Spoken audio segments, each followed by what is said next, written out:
This video is all about filling holes in your walls where wall plugs have been removed. I'll show you how to prepare them and fill them so you can do it yourself. All that and more coming right up. Alright, we are in this old house and there is a lot of wall plugs that have been removed, so we've got holes in the walls. So first of all, we want to sort of dig out all the old loose paper and whatever's in there. If you have wall plugs in there, use your screwdriver and remove them.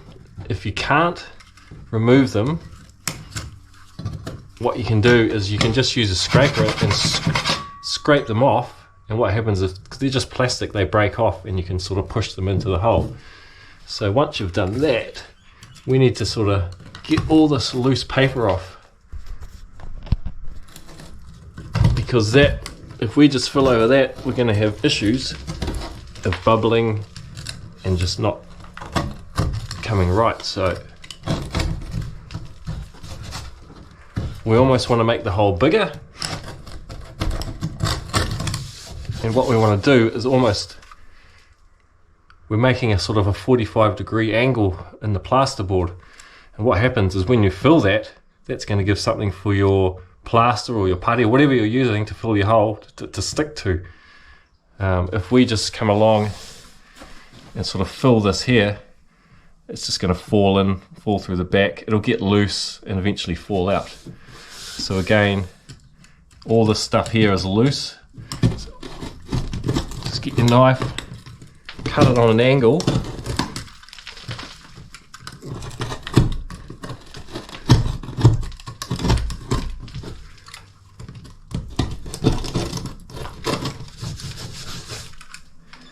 and once you've done that, you can give it a scrape, get any loose bits off. So we've got a few of them here. This one still has the plug in it, you can see there.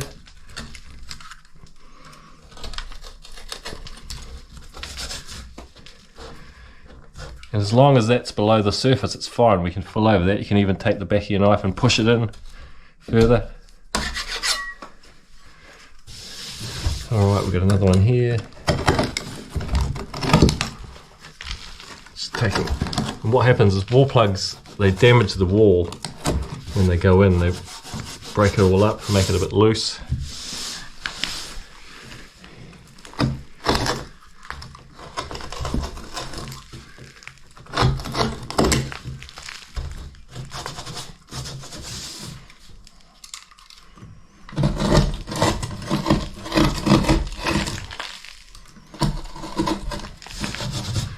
So what I'm doing is I'm cutting all that loose stuff off back to the solid stuff.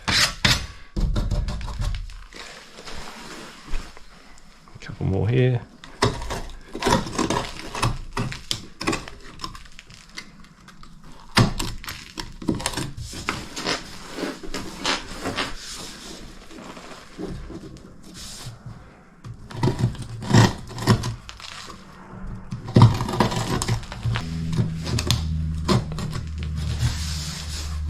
And then one more here.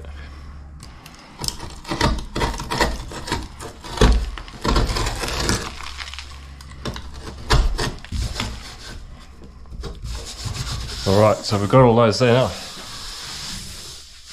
These walls here are old walls. I'm going to give them a full skim, tidy them all up, but what I want to do first is just prep all these holes.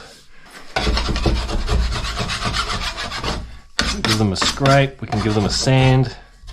We want to tidy them up.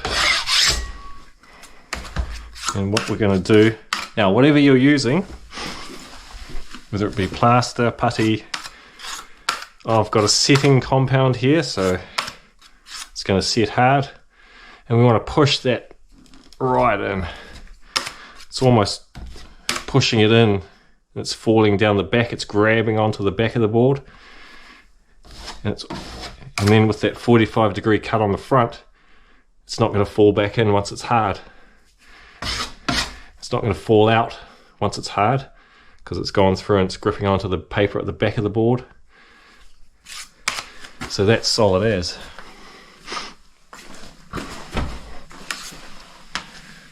So let's just push that compound in. If you're just using a pre-mixed air drying compound, what you'll find is once it dries, it'll shrink back.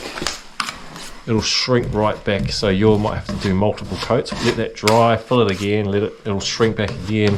Might need 3 or 4 coats. If you're using a putty, it'll take a bit longer to dry, and it'll probably shrink as well, so give that another coat once it's dry. But whatever you use, it is fine. Whatever you use, it just might need multiple coats. So, all right. So those are all filled. Now I'll put another coat on those, and then I'll give this wall a full skim. But yeah, that's something you can do yourself at home. Pretty easy. So thanks for watching, everyone. Hope you enjoyed this one. Nice little easy one for you DIYers out there. Try and do a bit of plastering or filling holes yourself.